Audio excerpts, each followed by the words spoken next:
Assalamualaikum warahmatullahi wabarakatuh.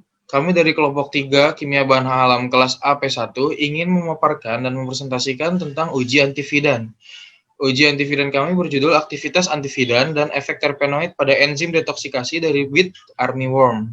Sebelumnya, perkenalkan anggota kelompok kami. Yang pertama ada Istiani, kemudian ada Artika, lalu ada Radita Nabila Putri, kemudian ada M. Kevin Pulungan, kemudian ada Rahma Adini Putri, dan saya sendiri Muhammad Rifko Rehansyah. Oke, sekarang kita harus tahu dulu apa itu serangga di dalam konteks ini.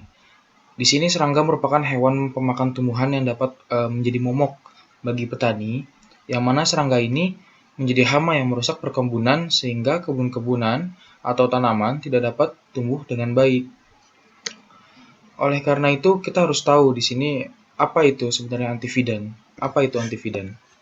Antividan ini merupakan suatu senyawa organik bahan alam, tentunya bahan alam yang berasal dari metabolisme sekunder tumbuhan.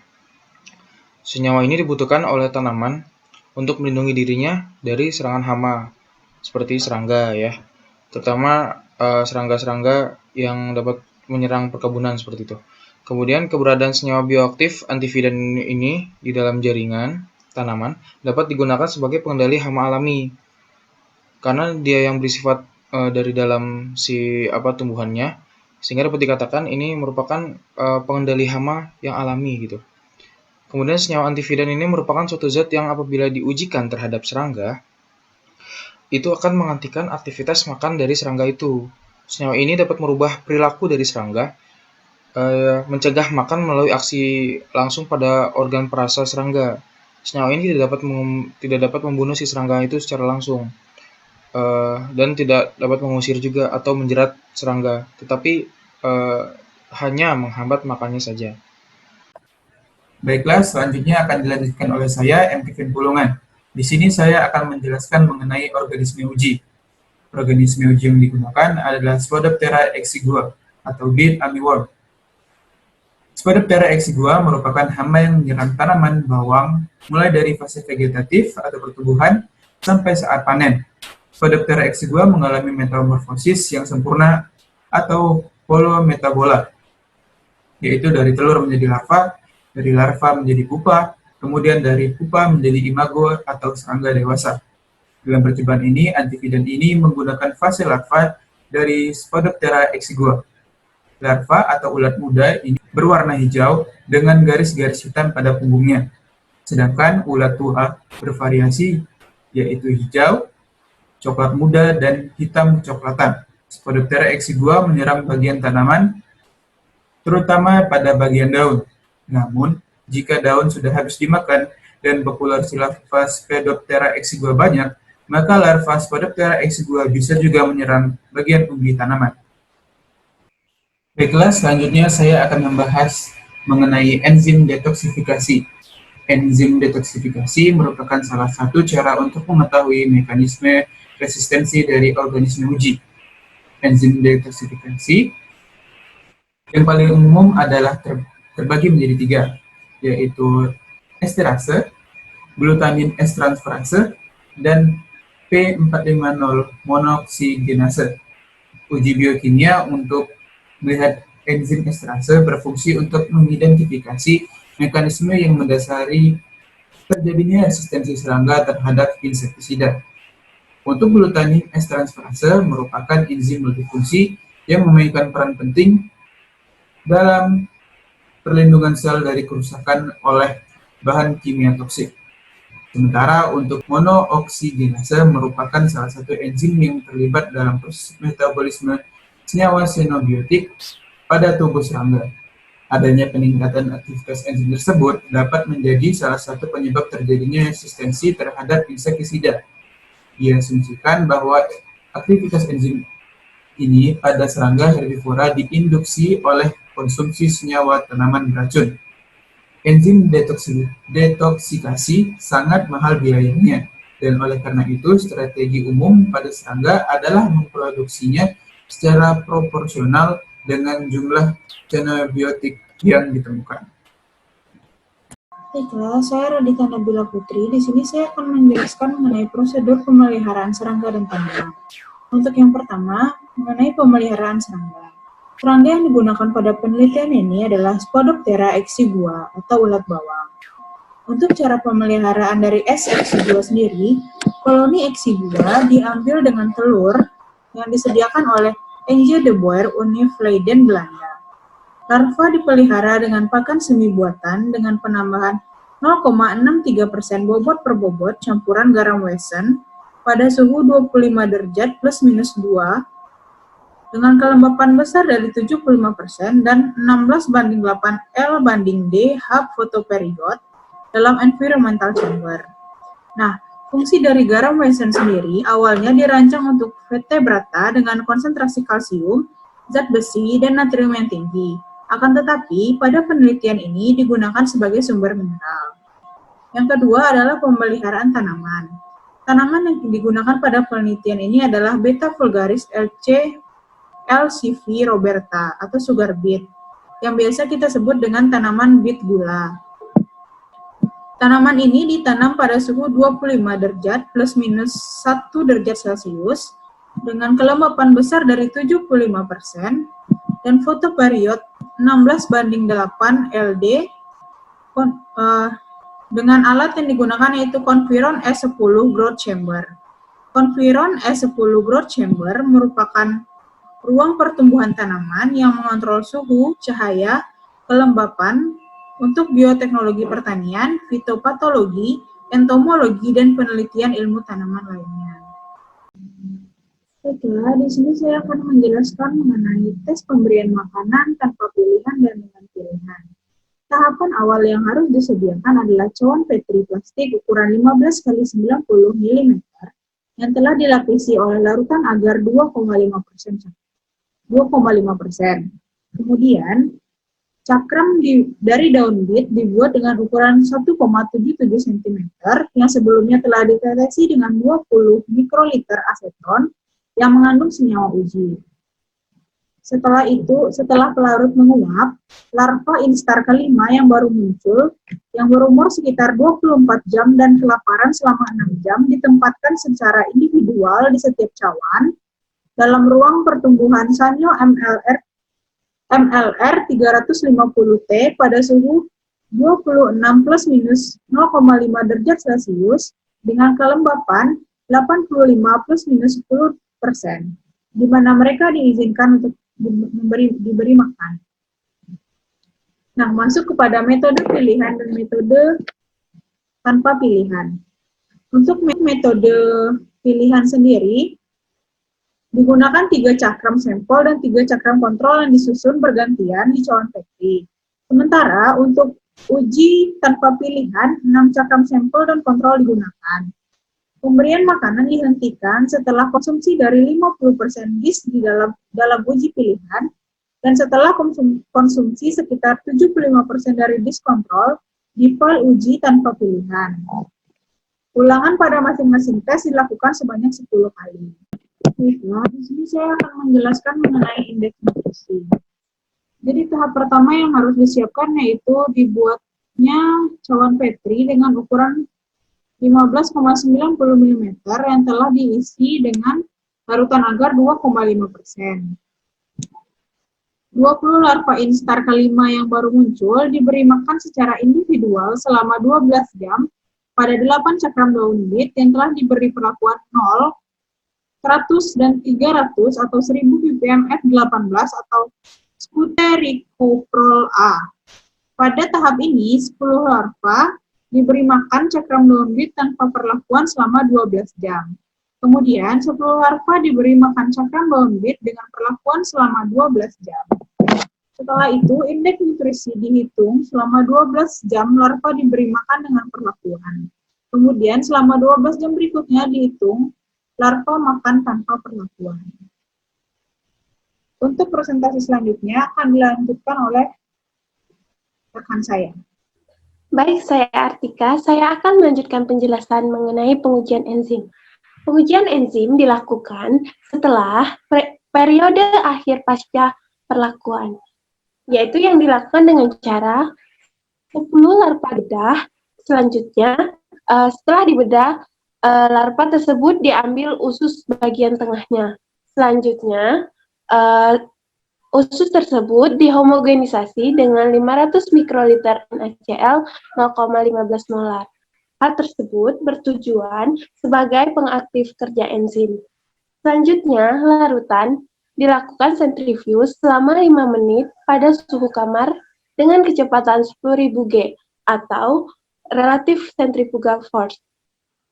Selanjutnya, setelah disentrifuge, larutan dipisahkan dan supernatan diambil, kemudian dibakukan.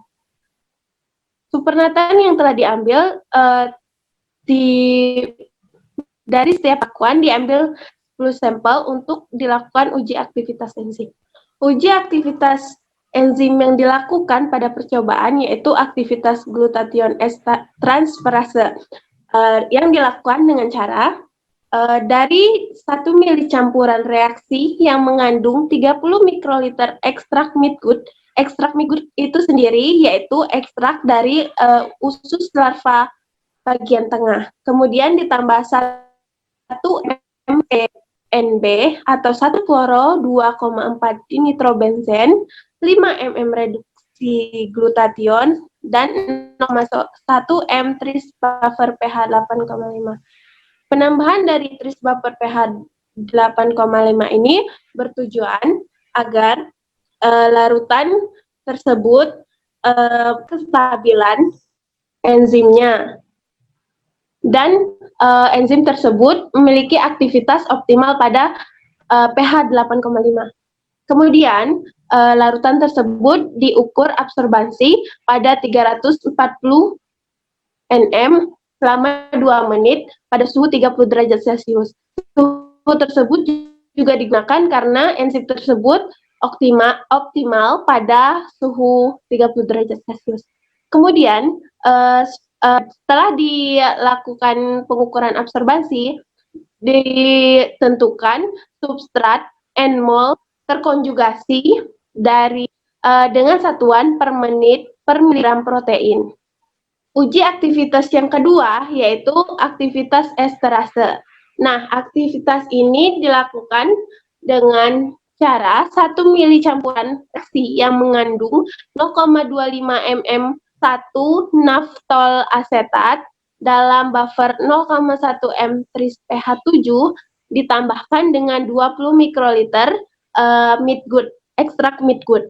Nah, pH tersebut digunakan untuk menghindari inaktivasi enzim akibat pH yang berubah. Kemudian, larutan tersebut diinkubasi pada suhu 30 derajat Celcius selama 1 jam. Nah, tahap inkubasi ini bertujuan untuk memberi kondisi reaksi antara enzim dengan substrat sehingga enzim dapat mengkatalisis reaksi hidrolisis. Nah, setelah itu larutan ditambahkan 500 mikroliter larutan berair yang mengandung 0,4 mg garam fas blue bed dan 15 mg natrium dodesil sulfat. Nah, penambahan dodesil sulfat ini bertujuan untuk memberikan muatan negatif pada enzim yang akan dianalisa. Selanjutnya, larutan diukur absorbansi pada 600 nm. Hal tersebut digunakan untuk menentukan substrat N-mol terhidrolisis per miligram per protein. Dan standar yang digunakan yaitu N-naftol. 1 naftol. Baik, saya Istiani, J3L 118035 akan melanjutkan uji aktivitas enzim yang ketiga yaitu monooksigenase P450. Prosedur ini dilakukan dengan cara sebanyak 1 mili campuran larutan yang mengandung 15 mikroliter ekstrak usus tengah dari larva, 50 mikromolar sitokrom C, sistem penghasil NADPH yang terdiri dari 0,5 milimolar NADP, 2,5 milimolar glukosa 6-fosfat, dan 0,25 unit glukosa 6-fosfat dehidrogenase. dan 0,1 molar glisin NaOH buffer pH 9. Sitokrom C berfungsi sebagai katalis reaksi reduksi menggunakan NADPH sebagai kofaktor. 0,1 molar glisin NaOH buffer pH 9 digunakan sebagai preaksi karena aktivitas enzim bekerja optimal pada pH 9. Selanjutnya, larutan diukur absorbansinya pada panjang gelombang 550 nanometer selama 5 menit pada suhu 30 derajat Celcius karena aktivitas enzim bekerja optimal pada suhu tersebut. Apabila suhunya lebih besar, dapat menyebabkan terjadinya denaturasi.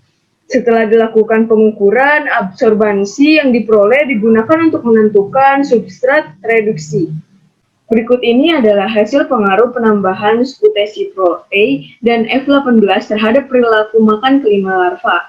Senyawa yang diuji mempengaruhi perilaku makan dari larva Spodoptera exigua. Hal ini menunjukkan beberapa tingkat aktivitas antividan. Istilah antividan di sini diartikan sebagai kapasitas untuk mengurangi makan.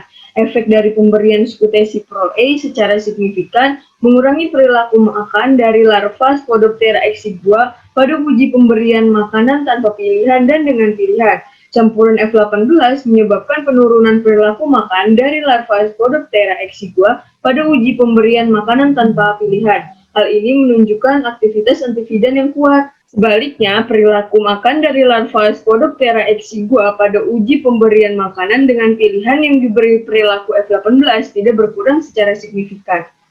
Baik, saya Rama akan melanjutkan penjelasan mengenai hasil dari uji indeks nutrisi dan enzim detoksifikasi larva instar kelima Spodoptera exigua.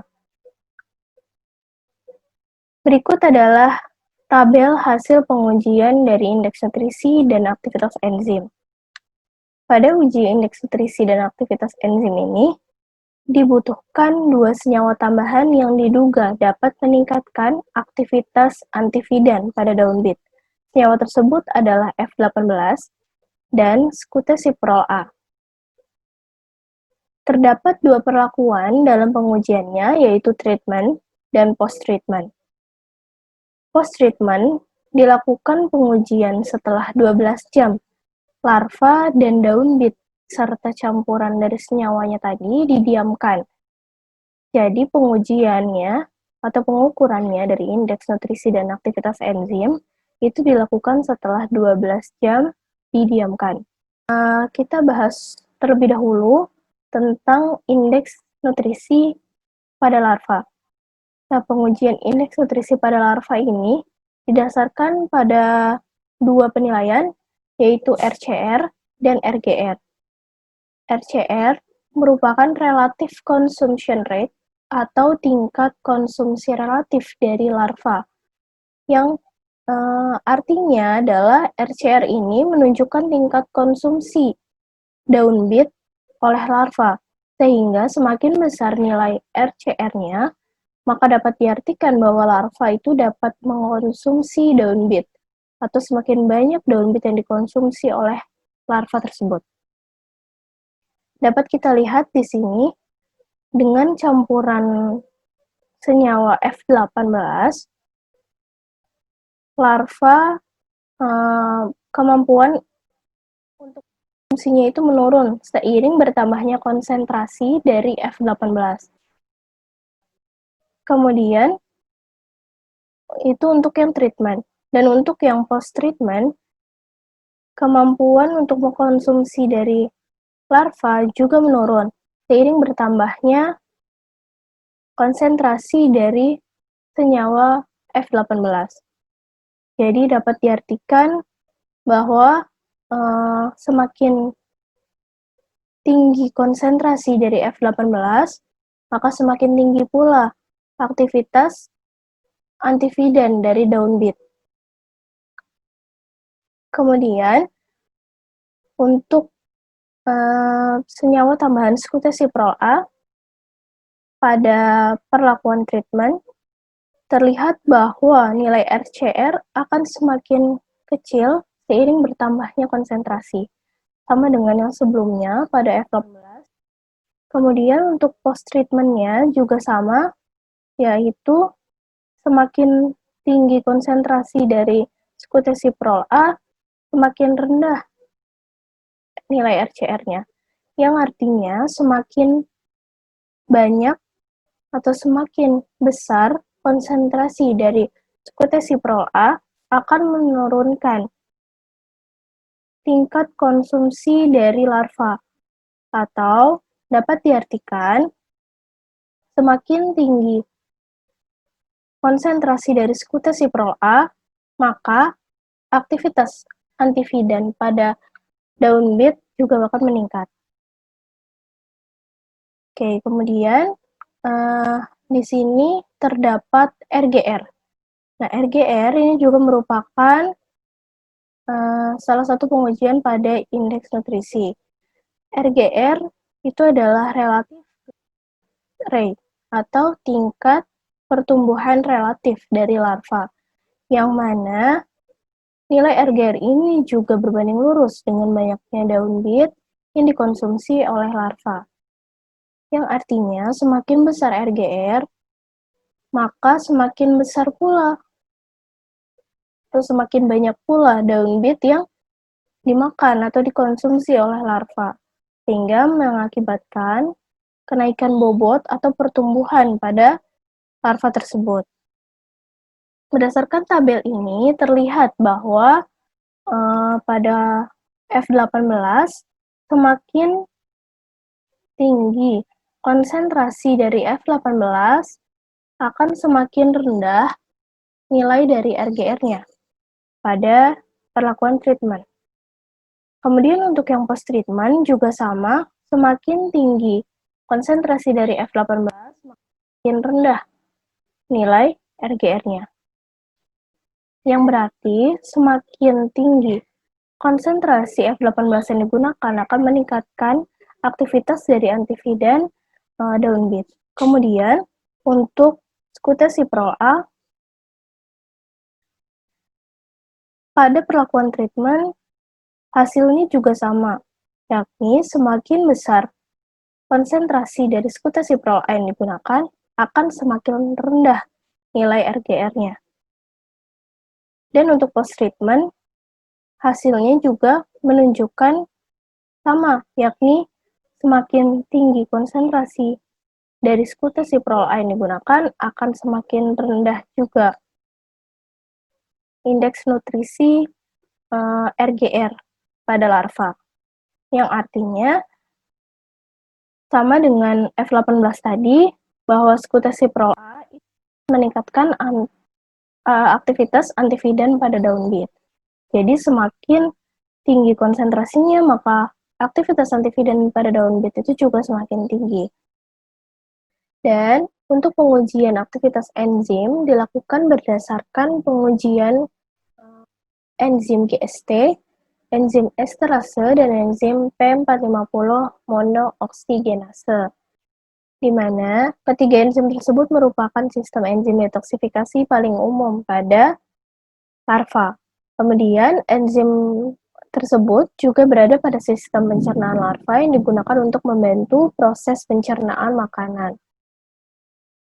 Nah, metode pengukuran uji aktivitas enzim ini adalah dengan mengukur absorbansi campuran ekstrak usus tengah atau midgut dari larva yang dicampurkan dengan reagen spesifik untuk masing-masing enzim. Reagen spesifik yang digunakan untuk enzim GST adalah CDNB atau 1-kloro 2,4 dinitrobenzen. Kemudian reagen spesifik untuk enzim esterase adalah 1-NA atau 1-naktil asetat. Dan untuk enzim monooksigenase, reagen spesifiknya adalah sitokrom C. Pengujian aktivitas enzim ini juga dilakukan dengan dua perlakuan, yakni treatment dan post-treatment, baik pada penambahan F18 dan juga pada penambahan skutesiprol A.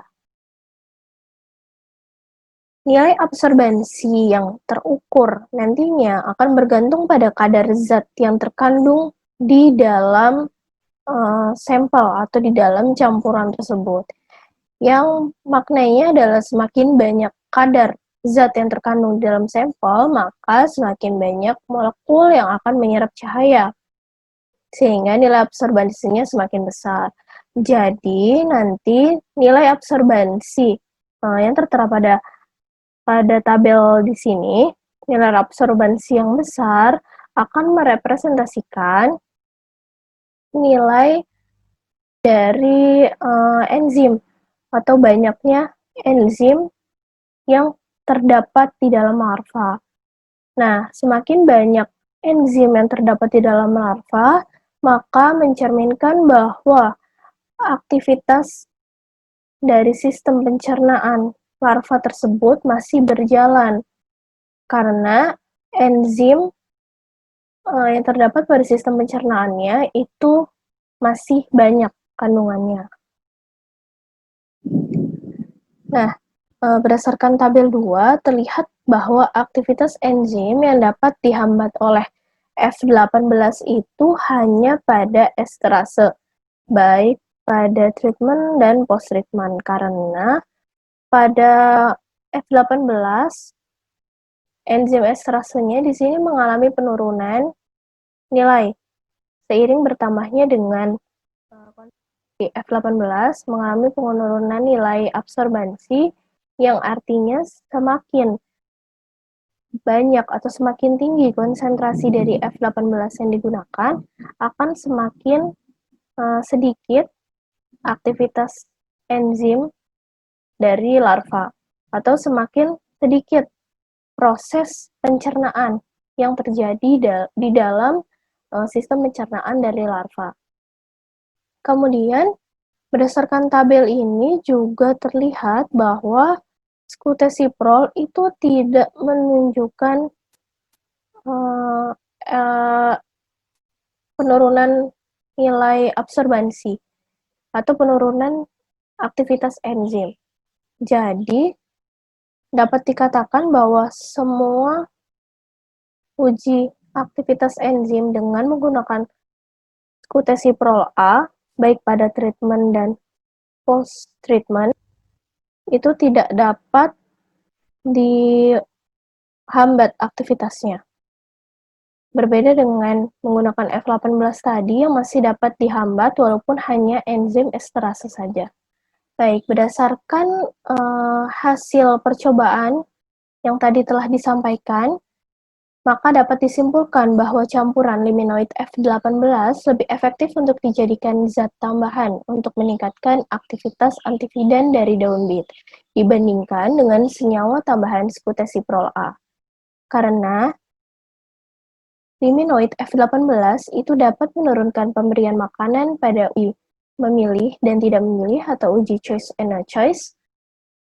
Kemudian juga dapat menurunkan RCR dan RGR pada larva dan dapat menurunkan aktivitas esterase pada larva. Baik, terima kasih atas perhatiannya. Kurang lebihnya mohon maaf. Wassalamualaikum warahmatullahi wabarakatuh.